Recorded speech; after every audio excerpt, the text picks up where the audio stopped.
看到大家真的非常好，充满活力啊。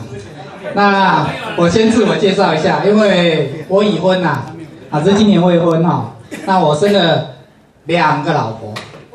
是别人的老婆，我只有1个而已。那每天大家看我现在这种容光焕发这可能自己播特别超车。我每天持续运动，要不然真的越来越胖，真的是不运动就胖起来。所以每天早上讲胖的话题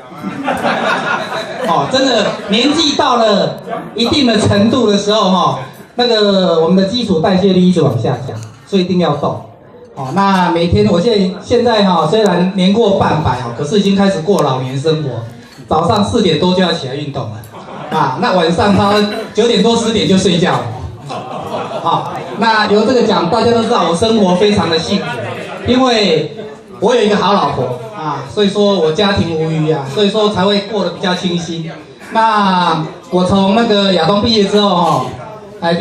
有去考2技，可是第1年没考上，第2年才上，可是我第2年就考在职班。那在职班的话，后来的话我在大4的时候就考上中油，那中油做10年，后来我就换了工作，转到行政机关。那行政机关先到台北市政府，后来到那个劳委会，就是劳动部那现在做到现在，那一切安好那如果